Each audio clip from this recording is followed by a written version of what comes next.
গরম।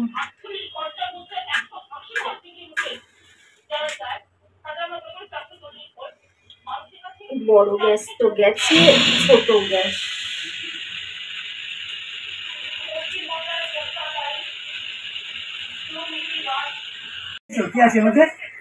দেখো বুনো বাবুর জন্য দুবেলার 50 টাকার দই, আবার 50 টাকার মাংস, 100 টাকা আমার বুনোর বাজেট। আর আমার বাজেট 0।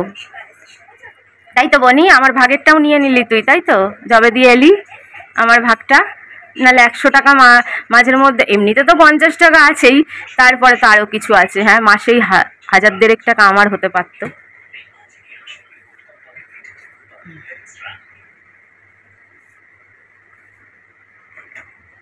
অ্যালোভেরা জেল শেষ হয়ে গেছিল, একটা আনিয়েই নিলাম পতঞ্জলির। ছোটটাই আনাই, বড়টা আনার অত পয়সা থাকে না, যে কদিন চলে চলবে। ঠাকুরের প্রসাদ ফুলমালা, আজকে শনিবার। বনির দই, ডিম দিয়ে ভাত বসানো হয়েছে, বুনো খাবে যেহেতু। আর আমাদের 3 পিস মাংস রয়েছে, 3টে ডিম দিয়েছি, কাকের একটা, আর এই যে বিরিয়ানি, আর বনির মাংস সিদ্ধ হবে। কাকা করছে, কাককে দই ভাত একটু বুনোর দিয়েছি, একটা ডিম ছুলে দিয়ে দিই। গরিব মানুষ আমরা, রান্না কোনো কারণে যদি না হয় তাহলে সবচেয়ে সস্তার খাবার হচ্ছে বিরিয়ানি। আর আজকে তো আরো সস্তা, শুধু 50 টাকা, মানে আলু বিরিয়ানি, কোনো চিকেন মাটন ওইসব কিছু না, 50 টাকার আলু বিরিয়ানি, আর বাসি দিয়ে চালিয়ে দেবো। এটা কোনো স্বাদ পদের জন্য না, ডেলিকার বাজার যেই হিসেবে হয়, আর বাজার না হলে সস্তার খাবার যেটা হয় সেই হিসেবে খাওয়া। গরম গো বাবা গো, কাকটা কখন দিয়ে ক্যাঁ ক্যাঁ ক্যাঁ ক্যাঁ করছে। কাককে একটা ডিম দিয়ে দিই, তারপর দেখি আর কি দেওয়া যায়। বনির দই ভাত একটু দিয়েছি, ওরা তো কাক তো আর চাল খায় না, চাল তো খায় পায়রা, কাক চাল খেতে পারে না। ডিমগুলো না ছুলতে গেলে ভেঙে চুড়ে একাকার হয়ে যায়, কোনো কোনোটা খুব ভালো করে ছুলে যায়, আবার কোনো কোনোটা ঠিকই ছোলা গেছে। ভেঙে ভেঙে কাককে দিয়ে আসি। কাক কুসুমটা সবচেয়ে ভালো খায়। এতটা আগে বুনোর সিদ্ধ মাংস, কাককে অর্ধেক ডিম, কুসুমটা গোটা দিয়ে দিয়েছি, মাংস ভেঙে রেখেছি, আবার একটু মাংসও দেই, আবার চাইলে আবার দেবো। বিকেলে একবার বাড়ি যাওয়ার সময় চাইবে, তখন আরেকবার দেবো।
একটা কাজ করতে যাই, ধৈর্য থাকে না বলে আমার সাথে এসব হয়। সেদিন নেল এক্সটেনশন পড়তে গিয়ে নেলের আঠা পড়ে নাইটিটা, নতুন নাইটি, ফুটো হয়ে গেল। দেখো এবার ফুটো হয়ে গেল, আস্তে আস্তে ছিঁড়েও যাবে। দেখো আঠা পড়ে পড়ে জায়গায় কড়া কড়া হয়ে গিয়ে নাইটিটার কি সর্বনাশ হয়েছে। দেখো জায়গায় জায়গায় আঠা পড়ে পড়ে এই জায়গাগুলো ফুটো হয়ে যাবে।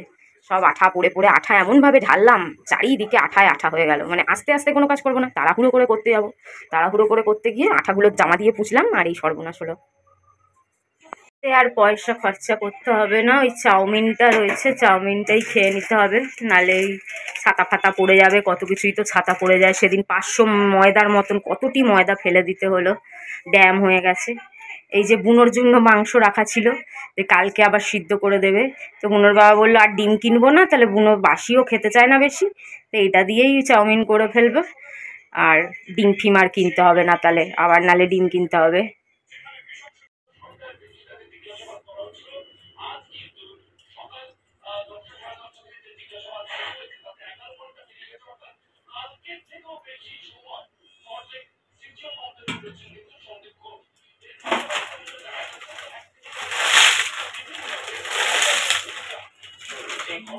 বেশি হয়ে গেল,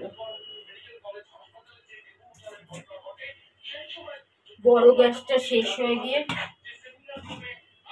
হয়েছে একটু মুশকিল, ছোট জায়গার মধ্যে এত কাজ করতে হচ্ছে।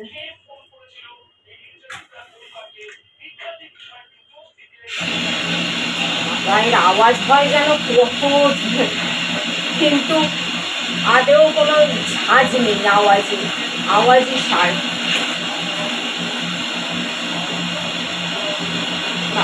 ও আওয়াজ বড্ড কানে লাগে, গরম রসে বাড়লে কমে না, কমলে বাড়ে না।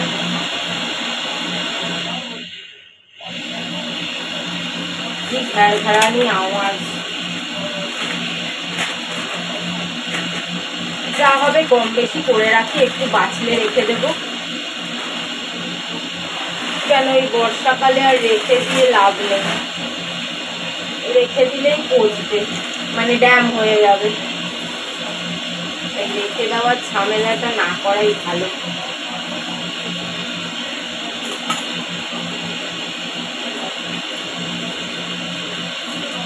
তেল দিয়ে দিই, তাহলে একটার সাথে একটা লাগবে না। মাকে দেখতাম তেল দিতে, একটু কাঁচা তেল ওপর দিয়ে।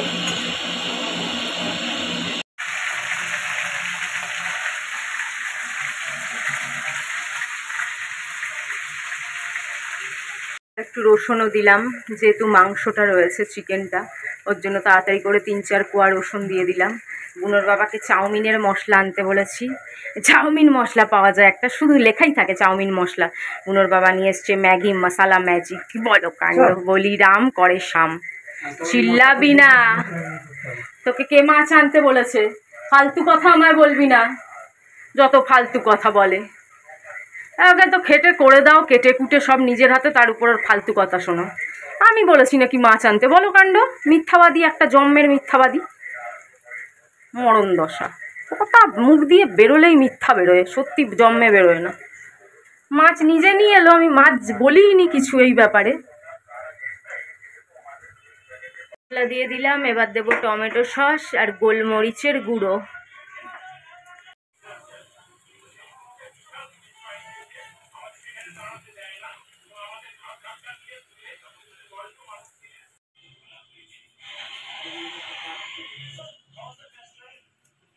চলো, চিকেন চাউমিন রেডি। এবার কি মাছ এনেছে দেখি, আবার ফ্রিজ চালাতে হবে আবার।